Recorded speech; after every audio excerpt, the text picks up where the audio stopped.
Hello friends, কেমন আছো তোমরা সবাই? আশা করছি ভালোই আছো।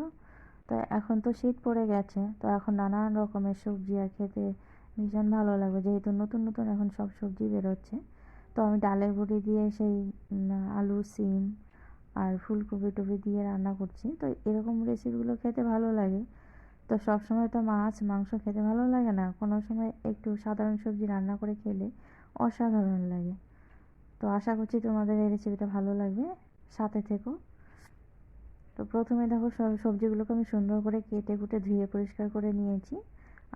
এখন সেই সবজিগুলো আমি পরিমাণ মতো জল দিয়ে কড়াতে দিয়ে একবারে ঢাকা দিয়ে দিব। কিন্তু তার ঢাকা দেওয়ার আগে এখানে আমি চেরা কাঁচা লঙ্কা আর পরিমাণ মতো লবণ দিয়েছি। লবণটা দেওয়াতে সবজিগুলো খুব তাড়াতাড়ি আর সহজে সেদ্ধ হয়ে গেছে।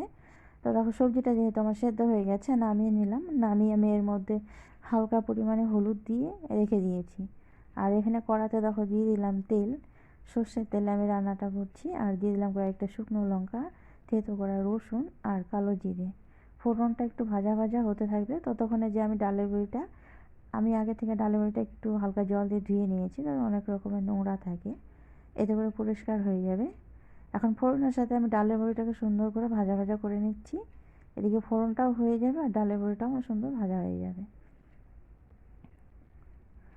তো দেখো আমি একটু মাঝে মধ্যে ভেঙে দিচ্ছি যেগুলো একটু গোটা আছে, যেহেতু আমাকে সবজিটা বয়েল করাই ছিল, তো বেশি সময় লাগবে না, এতে করে ডালের বড়িগুলো খুব সুন্দর তাড়াতাড়ি সেদ্ধ হয়ে যাবে। তো আমার ফোড়নটা রেডি হয়ে গেছে। এখন আমি যে সবজিটা নামিয়ে রেখেছিলাম সেটা আমি ঢেলে দিচ্ছি। একটু ভালো মতন করে মিশিয়ে নিয়ে আমার কিছুক্ষণের জন্য ঢাকা দিয়ে রেখে দেবো। যে ডালের বড়িগুলো দিয়েছি ততক্ষণে ডালের বড়িগুলোও সেদ্ধ হয়ে যাবে। আর সবজি খেতেও ভীষণ ভালো লাগে। তোমরা যারা খেয়েছো তারা তো অবশ্যই জানো এরকম নিরামিষ সবজি খেতে কতটা ভালো লাগে। আর যারা খাওনি তারা একবার হলেও বাড়িতে রান্না করে দেখবে, ভীষণ ভালো লাগে।